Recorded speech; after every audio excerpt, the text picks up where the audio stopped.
हड़प्पा सभ्यता की विशेषताएं। हड़प्पा सभ्यता की विशेषताएं। कांस्ययुगीन सभ्यता थी। हड़प्पा सभ्यता कांस्ययुगीन सभ्यता थी। तांबा और टीना को गलाकर कांसा बनाया जाता है।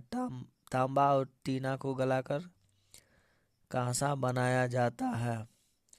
हड़प्पा सभ्यता के निवासी लोहा से परिचित नहीं थे। हड़प्पा सभ्यता के निवासी लोहा से परिचित नहीं थे। सोना, चांदी, तांबा, टीना सभी से परिचित थे।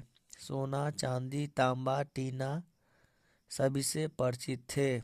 हड़प्पा सभ्यता एक नगरीय सभ्यता थी। हड़प्पा सभ्यता एक नगरीय सभ्यता थी। इसके नगर नियोजित थे। इसके नगर नियोजित थे। नियोजित मतलब सब सिस्टमेटिक तरीका से था। इसका नगर पूर्वी टीला और पश्चिमी टीला दो भागों में विभाजित था। इसका नगर पूर्वी टीला और पश्चिमी टीला दो भागों में विभाजित था। पूर्वी टीला निचला शहर कहलाया।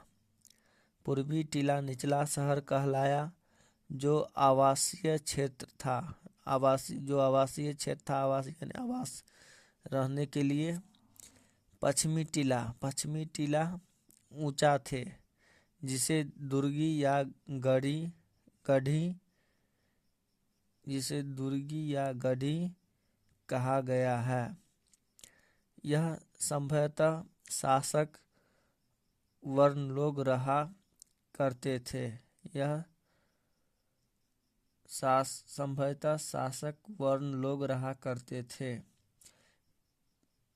इसका नगर पूर्वी टीला और पश्चिमी टीला दो भागों में विभाजित था। पूर्वी टीला निचला शहर कहलाया, जो आवासीय क्षेत्र था। पश्चिमी टीला ऊंचा थे, जिसे दुर्ग या गढ़ी कहा गया। यह संभवतः शासक वर्ण लोग रहा करते थे। दोनों टीला दुर्गीकृत था। दोनों किला दुर्गीकृत था। दुर्गीकृत का मतलब डबल बाउंड्री। धौलावीरा में त्रिस्तरीय सुरक्षात्मक दीवार थे। धौलावीरा में त्रिस्तरीय सुरक्षात्मक दीवार थे। चांदहुदुर में पश्चिमी टीला नहीं थे। चांदहुदुर में पश्चिमी टीला नहीं थे। वहाँ दुर्ग का निर्माण नहीं किया गया था।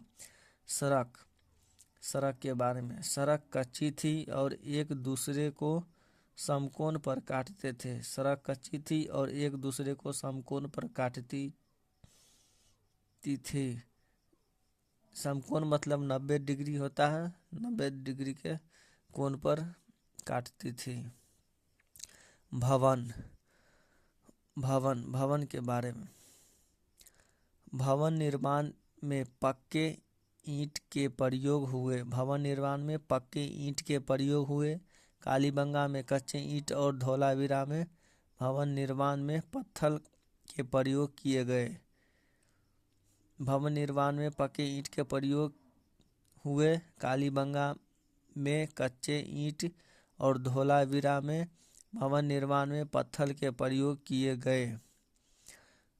भवन के मुख्य द्वार मतलब गेट और खिड़की मुख्य सड़क की ओर न खोलकर गलियारे की ओर खुलते थे। भवन के मुख्य द्वार, गेट और खिड़की मुख्य सड़क की ओर न खोलकर गलियारे की ओर खुलते थे। सड़क की ओर नहीं खुलता था और गली के तरफ गेट खिड़की खुलता था। सड़क के दोनों ओर नाली बनाए गए थे। जल निकासी का प्रावधान हड़प्पा सभ्यता में समकालीन सभी सभ्यता से बेहतर था। समकालीन मतलब उस काल के सभ्यता थे। सड़क के दोनों ओर नाली बनाए गए थे। जल निकासी का प्रावधान हड़प्पा सभ्यता में समकालीन सभी सभ्यता से बेहतर था। मुहर, मोहर के बारे में, मोहर सेल खड़ी का बना था। मोहर सेल खड़ी का बना था। वर्गाकार और आयताकार मोहर थे। वर्गाकार और आयताकार मोहर थे। पशुओं की आकृति और लिपि दोनों थे। मोहर पर पशु की आकृति और लिपि दोनों थे। सबसे अधिक कुबर वाले सांड और एक सींग वाले गेंडा के चित्र मिले। सबसे अधिक कुबर वाले सांड और एक सींग वाले गेंडा के चित्र मिले। हड़प्पा सभ्यता के मुहर में घोड़ा, ऊंट और शेर के चित्र नहीं मिले। हड़प्पा सभ्यता के मुहर में घोड़ा, ऊंट और शेर के चित्र नहीं मिले। सबसे अधिक मुहर मोहनजोदड़ो से मिला है। सबसे अधिक मुहर मोहनजोदड़ो से मिला है। हड़प्पा सभ्यता के कहाँ के मुहर से जहाज यानी नाव का फोटो मिला है। हड़प्पा सभ्यता के कहाँ के मुहर से जहाज यानी नाव का फोटो मिला है। मोहनजोदड़ो से।